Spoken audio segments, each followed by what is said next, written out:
शांति। आज 29/7/2023 की साकार मुरली है। आज प्यारे बाप दादा कहते, मीठे बच्चे, कदम कदम पर शिव बाबा की श्रीमत लेनी है। अपना सब समाचार ब्रह्मा द्वारा बाप को देना है। आज का प्रश्न है, एक बाप के बच्चे होते भी कोई प्रीत बुद्धि है, कोई विपरीत बुद्धि है, कैसे? उत्तर है, जो बच्चे अपना पूरा कनेक्शन बाप दादा से रखते हैं, किसी बात में संशय बुद्धि नहीं बनते हैं, सच्चा सच्चा पोता मेल ब्रह्मा के थ्रू शिव बाबा को सुनाते हैं, वह है प्रीत बुद्धि बच्चे। अगर किसी भी बात से ब्रह्मा या ब्राह्मणी से रूठ जाते, चिट्ठी नहीं देते और सोचते हमारा ब्रह्मा से कोई कनेक्शन नहीं है, शिव बाबा को ही याद करना है, तो उनकी बुद्धि को माया पकड़ लेती है। वह है जैसे विपरीत बुद्धि। आज का प्यारे बाप दादा का गीत है, मुझको सहारा देने वाले। ओम शांति। बाप भी बच्चों का शुक्रिया मनाते हैं। जो मददगार बच्चे होते हैं तो बाप भी शुक्रिया मनाते हैं और बच्चों की महिमा करते हैं। अब तो बच्चे जान गए हैं कि बेहद का बाप आया है। बाप आते ही है पतित दुनिया में, गाते भी हैं, हे पतित पावन आओ। तो पतित पावन आएगा जरूर पावन दुनिया स्वर्ग स्थापन करने, जिसमें मनुष्य थोड़े रहते हैं। पावन दुनिया की महिमा गाई जाती है। पावन दुनिया में पुकारने वाला कोई होता नहीं है। पुकारते इस पतित दुनिया में है। भक्त ही अपने को पतित समझते हैं। बरोबर एक ही भारत है जिसमें पावन देवताओं की रजाई थी। भारत में पवित्रता थी, बड़े साहूकार थे, बहुत सुखी थे। अब तो दुखी हैं। शिव बाबा ही ब्रह्मा तन में बैठ समझाते हैं, तो ब्रह्मा तन को भी याद करना पड़े ना। अगर बच्चे दूर जाते हैं, समझो तुम अपने नगर में जाएंगे तो तुम्हारा जो बेहद का बाप है, साजन भी है, उनकी चिट्ठी तो लिखनी चाहिए ना। शिव बाबा को लिखना पड़े थ्रू ब्रह्मा। ब्रह्मा के सिवाय तो शिव बाबा सुन न सके। शिव बाबा तो ब्रह्मा याद करना पड़े। कोई ऐसे बच्चे समझते हैं हम शिव बाबा को याद करते रहते हैं, साकार से कोई कनेक्शन नहीं। परंतु जबकि शिव बाबा यहाँ है तो जरूर शिव बाबा को पत्र लिखना पड़े, समाचार देना पड़े। शिव बाबा थ्रू ब्रह्मा गाया जाता है, विनाश काले विपरीत बुद्धि। जो कहते हैं हम तो शिव बाबा को ही याद करते हैं। शिव बाबा कहते हैं ना, मुझे याद करने से तुम्हारा बेड़ा पार हो जाएगा। परंतु वह है कहाँ? जरूर यहाँ इस तन में है। इस द्वारा पढ़ाते हैं, निराकार को तुम चिट्ठी कैसे लिखेंगे? साजन सजनियों की, सजनियां साजन को चिट्ठी लिखती हैं। सतयुग से लेकर कलयुग अंत तक तो मनुष्य मनुष्य को पत्र आदि लिखते आए। अब आत्माएं परमात्मा के साथ मिलती हैं, उनको पत्र लिखती हैं। निराकार परमपिता परमात्मा के साथ बात करती हैं, तो थ्रू ब्रह्मा उनसे कनेक्शन रखना पड़े। ब्रह्मा द्वारा चिट्ठी लिखे तब शिव बाबा समझे बरोबर याद करते हैं। किसकी बुद्धि को माया एकदम पकड़ लेती है या देह अभिमान आ जाता है तो फिर पत्र भी नहीं लिखते, भूल जाते हैं। अभी है विनाश काले विपरीत बुद्धि। पांडवों की है प्रीत बुद्धि। वो लोग फिर समझते हैं गीता का भगवान श्री कृष्ण था। अच्छा समझो श्री कृष्ण है तो भी उनको चिट्ठी लिखनी पड़े, शिव बाबा को वो भी लिखनी है, श्रीमत जरूर लेनी पड़े। कहते हैं कि शिव बाबा को याद करो, परंतु साकार ब्रह्मा के सिवाय तो राय मिल न सके। अच्छे अच्छे फर्स्ट क्लास बच्चे लिखते हैं कि हमारा योग शिव बाबा से है, हम उनको मदद करते रहेंगे। फिर भी थ्रू ब्रह्मा बाप बिगर दादी का वर्षा तो ले नहीं सकते हो। कदम कदम पर राय लेनी पड़े। ऐसे ऐसे बाबा के पास समाचार आते हैं, रूठ जाते हैं ब्रह्मा से व ब्राह्मणी से। फिर माया एकदम मुंह फेर देती है। समझना चाहिए कि कदम कदम पर हमको शिव बाबा से श्रीमत लेनी है। बाबा इस हालत में क्या करना चाहिए? बाबा हमेशा पूछते रहते हैं कि बच्चे राजी खुशी हो। एक होती है शारीरिक बीमारी, दूसरी फिर है रूहानी बीमारी। कभी पत्र नहीं लिखते कि बाबा हम मौज में हैं। हमारे ऊपर माया वार नहीं करती है। अच्छा वह सब कुछ जानते हैं, परंतु फिर भी उनसे मत तो लेनी पड़े ना। इस बात में भी राइट हूं या रॉन्ग हूं? पूरा योग नहीं, योग पूरा नहीं है तो उल्टे हो पड़े हैं। विनाश काले प्रीत बुद्धि। बच्चों को तो बाप के पास आना है। बाप यहाँ बैठे हैं ना। बहुत है जिनकी विनाश काले विपरीत बुद्धि हो जाती है तो उल्टे सुल्टे काम करने लग पड़ते हैं, मूझ पड़ते हैं। श्रीमत लेने बिगर तो काम चल न सके। बिगर गाइड अकेला पहुंच न सके। कोई रास्ता जानते ही नहीं तो जा कैसे सकते? गाइड का जरूर हाथ चाहिए। तैरने के लिए जरूर आधार चाहिए। बच्चों को बाबा सावधानी देते रहते हैं कि कोई भी बात में संशय उठ पड़े तो भी कम से कम इनसे तो कनेक्शन रखना पड़े। शिव बाबा की मत भी तो इनसे मिलती है ना। बाबा ने समझाया अकाल मूर्त का यह रथ अथवा तख्त खास मुकर्रर है। बाबा कहते हैं मैं इनके रथ अथवा तख्त का आधार लेता हूँ। बाकी मैं किसी में भी कभी भी प्रवेश कर अपनी सर्विस कर लेता हूँ। बाबा ने समझाया है कि कोई हनुमान की भक्ति करते हैं तो उनको वह साक्षात्कार कराता हूँ, उसकी भावना का भाड़ा देता हूँ।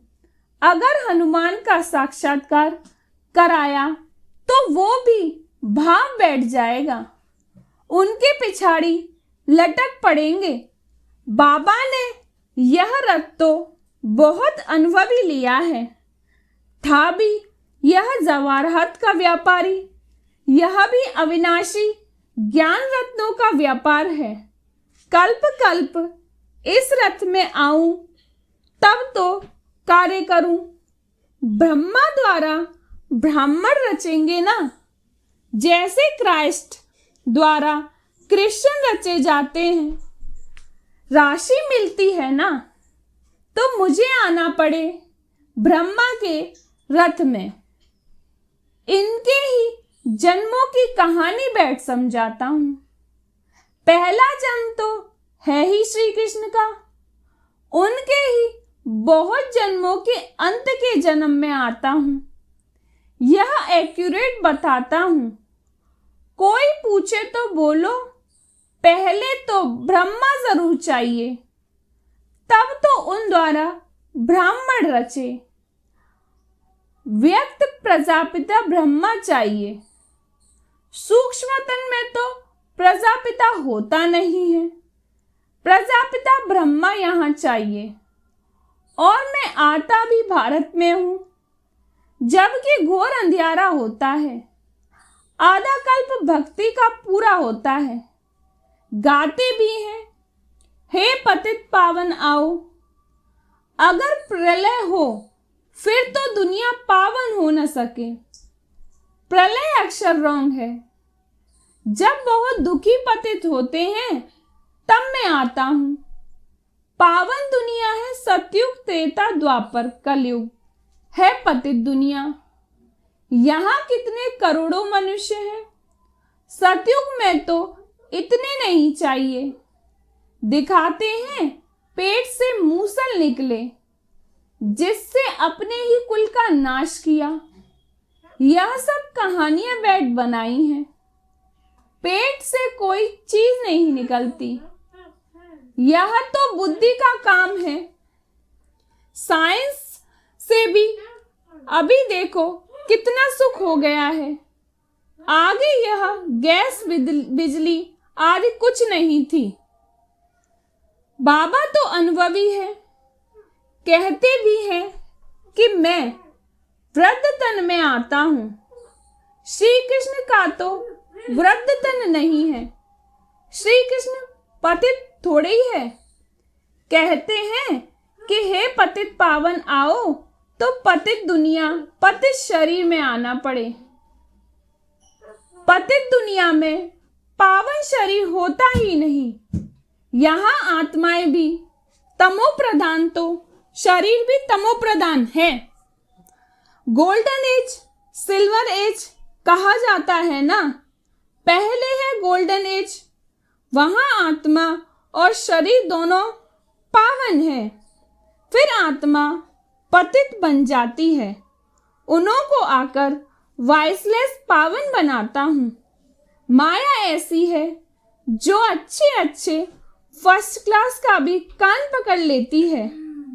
ब्राह्मणी से या ब्रह्मा से नाराज हुआ, संशय पड़ा, यह गया, माया मुंह फेर देती है। प्रीत बुद्धि से विपरीत बन पड़ते हैं। फिर शिव बाबा से पढ़ना छोड़ देते हैं। कोई पढ़ते हैं परंतु पूरी धारणा नहीं होती, तो बाबा कहते हैं हर्जा नहीं, सिर्फ 2 बातें मजबूत कर लो। बाबा को याद करना। अभी तुम्हारी बुद्धि यहाँ और वहाँ घर में रहनी चाहिए। एक जिन्न का मिसाल है ना। उसने कहा कि काम दो, नहीं तो खा जाऊंगा। बाबा भी कहते हैं कि मैं यह याद करने का काम देता हूं। अगर याद नहीं करेंगे तो माया कच्चा खा जाएगी। याद करने के लिए कुछ समय तो निकालना चाहिए ना। पहले थोड़ा समय, फिर बहुत प्रैक्टिस होती जाएगी। बाबा कहते हैं कि चुप रहो, सिर्फ याद करते रहो। तुम जानते हो कि बाबा ऊपर में भी है, यहाँ भी है। हमको बाबा के पास जाना है। अभी तुमको समझ है बाबा इस शरीर में आया हुआ है। याद नहीं करेंगे तो माया कच्चा खा जाएगी। कहानियां तो बहुत बना दी हैं। आगे बेसमझ थे। अभी बाबा समझाते हैं कि मैं चला जाता हूं, फिर तुम विश्व के मालिक बनते हो। तुम्हारी आत्माओं से बात करते हैं। आत्मा ही इम्तिहान पास करती है शरीर के द्वारा। अभी बाप कहते हैं कि देही अभिमानु बनो। ग्रस्त व्यवहार में रहते अपने को अशरीरी आत्मा समझो। जितना बाप को याद करेंगे उतना फायदा है। इसी का नाम योग रख दिया है। नहीं तो यह है याद, आत्माओं की बाप से प्रीत। याद करते हैं आशिक माशूक का भी एक दो के शरीर से प्यार होता है। आशिक माशूक दोनों ही देहदारी होते हैं। आशिक के सामने जैसे कि माशूक खड़ा है, माशूक को फिर आशिक दिखाई पड़ेगा। अभी तुम आशिक हो परमपिता परमात्मा के। एक है माशूक, बाकी सब आत्माएं आशिक। वह निराकार बाप तुमको इस साकार द्वारा बैठ मत देते हैं। तुम तो न आत्मा को न परमात्मा को देख सकते हो। कभी कभी कोई को आत्मा का साक्षात्कार होता है, मनुष्य तो कुछ समझ नहीं सकते। बाबा लाइट का साक्षात्कार करा देते हैं, क्योंकि भावना बैठी हुई है। कहते हैं ना, बहुत लाइट तेजोमय है। बस करो, हम सहन नहीं कर सकते। लाल लाल आंखें हो जाती हैं। बाबा समझाते हैं कि मैं तो स्टार हूं। जैसे जुगनू होता है ना, फायरफ्लाई, जैसे उनकी लाइट चमकती है वैसे स्टार मुआफिक आत्मा निकल जाती है। विवेकानंद का मिसाल तो जैसे जिसकी भावना बैठी हुई होगी वैसे साक्षात्कार हो जाएगा।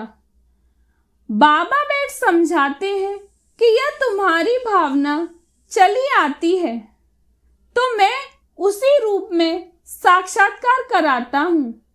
जैसी आत्मा है वैसा परमात्मा, परंतु वह ज्ञान का सागर है। आत्मा भी चैतन्य है।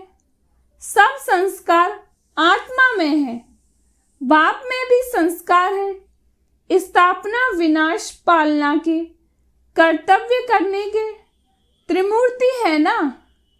शिव बाबा को भी कोई जानते नहीं तो त्रिमूर्ति के ऊपर शिव रचता को भूल गए हैं।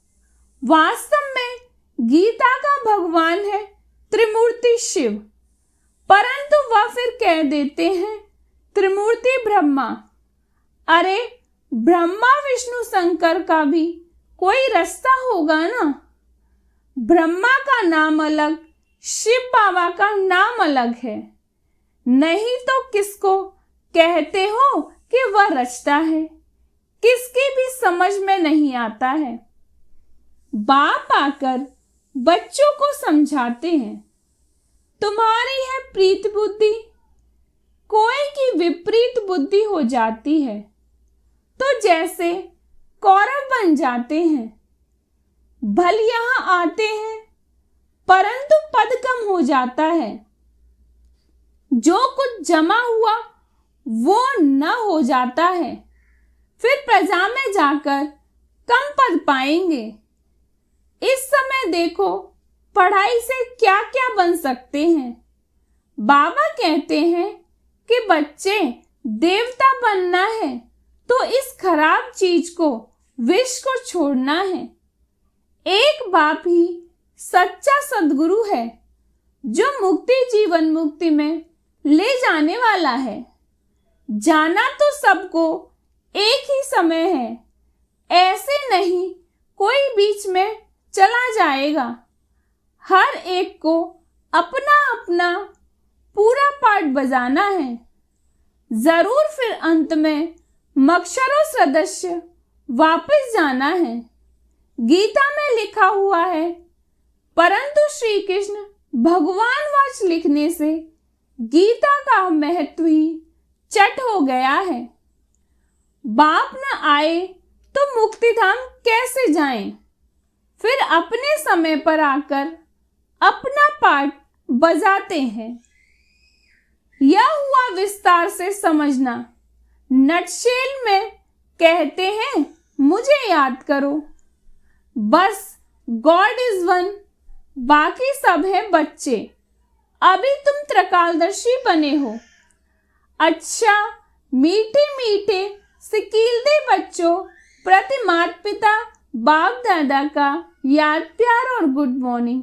रूहानी बाप की रूहानी बच्चों को नमस्ते। हम रूहानी बच्चों की रूहानी बाप दादा को याद प्यार और नमस्ते नमस्ते नमस्ते।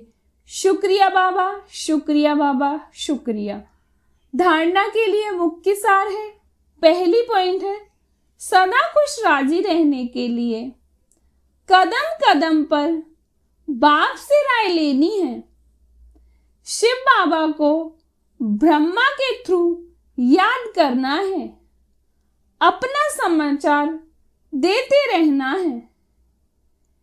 दूसरी पॉइंट है कभी भी किसी बात में संशय नहीं उठाना है। ब्राह्मणी से या ब्रह्मा से रूठ कर पढ़ाई नहीं छोड़नी है। सदा प्रीत बुद्धि रहना है। आज का प्यारे बाप दादा का वरदान है सुख स्वरूप बन सारे विश्व में सुख की किरणें फैलाने वाले मास्टर ज्ञान सूर्य भव। सुख स्वरूप बन सारे विश्व में सुख की किरणें फैलाने वाले मास्टर ज्ञान सूर्य भव। जैसे बाप ज्ञान का सागर सुख का सागर है, वैसे स्वयं भी ज्ञान स्वरूप सुख स्वरूप बनो। हर गुण का सिर्फ वर्णन नहीं लेकिन अनुभव हो। जब सुख स्वरूप के अनुभवी बनेंगे तो आप सुख स्वरूप आत्मा द्वारा सुख की किरणें विश्व में फैलेंगी। जैसे सूर्य की किरणें सारे विश्व में जाती हैं, वैसे आपके ज्ञान सुख आनंद की किरणें जब सर्व आत्माओं तक पहुंचेंगी तब कहेंगे मास्टर ज्ञान सूर्य। आज का प्यारे बाप दादा का स्लोगन है दिव्य जन्मधारी ब्राह्मण वह है जो अपने बोल संकल्प और कर्म में से दिव्यता का अनुभव कराए। दिव्य जन्मधारी ब्राह्मण वह है जो अपने बोल संकल्प और कर्म से दिव्यता का अनुभव कराए। ओम शांति।